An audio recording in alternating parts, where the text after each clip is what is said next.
एक बार एक गिद्धों का समूह उड़ते उड़ते एक टापू पर पहुंच जाता है। वह टापू समुद्र के बीचों बीच होता है, तो वहां पर कोई भी जंगली जानवर नहीं था। और सबसे अच्छी बात यह थी कि वहां पर उनके खाने पीने की व्यवस्था थी। वहां पर मछली भी थी, मेंढक भी थी, और दूसरी बात यह थी कि वहां पर कोई उनका शिकार नहीं कर सकता, कोई जंगली जानवर नहीं था, क्योंकि वह टापू समुद्र के बीचों बीच था। तो वे सभी खुश हो जाते हैं और उसी टापू पर रहने लग जाते हैं। वे कुछ महीने तक उसी टापू पर रहते हैं और वह ये समझ नहीं पाते हैं कि इस आराम की जिंदगी से हमें बाहर जाना चाहिए, क्योंकि इतना आराम उन्हें मिल रहा था, ना तो कोई उनका शिकार कर रहा था और उन्हें टाइम टाइम पर भोजन भी मिल रहा था, इसलिए वो बहुत खुश थे। उन्हें गिद्धों में ज्यादातर जो गिद्ध थे वो युवा गिद्ध थे, लेकिन उनमें एक बूढ़ा गिद्ध था जो समझदार था। वो समझता था कि आराम की जिंदगी ज्यादा जीना सही नहीं होता है।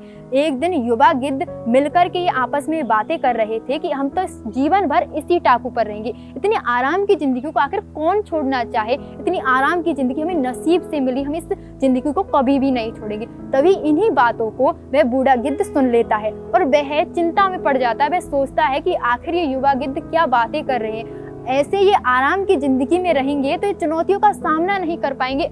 अगर इनके सामने कोई बड़ी कठिनाई आ जाएगी, बड़ी कोई शिकार करने वाला कोई आ जाएगा, तो इनका सामना नहीं कर पाएंगे, इनके पंख ही नहीं चल पाएंगे, इनके नाखून, इनके पंजे कमजोर हो जाएंगे अगर ये चुनौतियों का सामना नहीं करेंगे, आराम ही आराम में रहेंगे। तो तभी वह बूढ़ा गिद्ध बहुत सोचता है। इसके बाद में वह सभी गिद्धों को अपने पास बुलाता है और कहता है कि मैंने बहुत विचार किया है, मुझे बहुत चिंता हो रही है, तुम इतनी आराम की जिंदगी में मत रहो, अब हमें वापस अपने जंगल चलना चाहिए जहाँ से हम आए हैं। तभी वे सारे युवा गिद्ध कहते हैं कि तुम पागल हो गई हो, जैसे तुम बूढ़े होते जा रहे हो, तुम्हारी बुद्धि भी खराब होती जा रही है, इतनी आराम की जिंदगी को छोड़कर जाने के लिए तुम हमसे कह रहे हो, अगर तुम्हारा मन है तो तुम जाओ, हम इस आराम की जिंदगी को छोड़ करके नहीं जाएंगे। तभी वह बूढ़ा गिद्ध कहता है कि तुम समझने की कोशिश करो, अगर तुम्हारे सामने गलती से भी कोई शिकार करने वाला, कोई चीता वगैरह आ गया तो तुम उसका सामना नहीं कर पाओगे, क्योंकि तुम कमजोर हो जाओगे, तुम चुनौतियों का सामना ही नहीं कर रहे हो यहाँ पर, तो तुम चुनौतियों का सामना करना भूल जाओगे,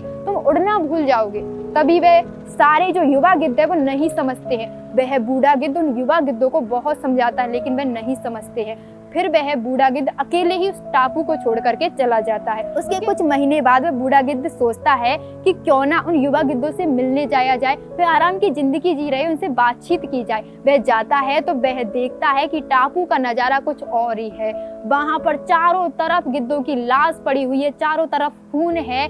तभी एक गिद्ध जो है अपनी आखिरी सांस ले रहा था। तभी उस बूढ़े गिद्ध ने उस आखिरी सांस लेने वाले युवा गिद्ध से पूछा कि तुम्हारी ये हालत किसने की। तो युवा गिद्ध कहता है कि तुम्हारे जाने के बाद हम इस टापू पर अपनी अच्छे से मजे से आराम की जिंदगी जी रहे थे, लेकिन उसके कुछ दिन बाद ही समुद्र में एक जहाज आता है। उस जहाज में काफी सारे चीते होते हैं और लोग उन चीतों को यहाँ पर छोड़ के चले जाते हैं। वो चीते हमें कुछ दिन तक तो कुछ नहीं करते हैं, उसके बाद में जैसे उन चीतों का आभास होता है कि हम उड़ना भूल चुके हैं, हमारे पंजे, हमारे नाखून कमजोर हो चुके हैं, हम किसी पर हमला नहीं कर सकते हैं और यहाँ तक कि हम अपनी रक्षा भी नहीं कर सकते हैं, तो एक एक करके उन्होंने हम पर हमला करना शुरू कर दिया और हमारी ये हालत हो गई।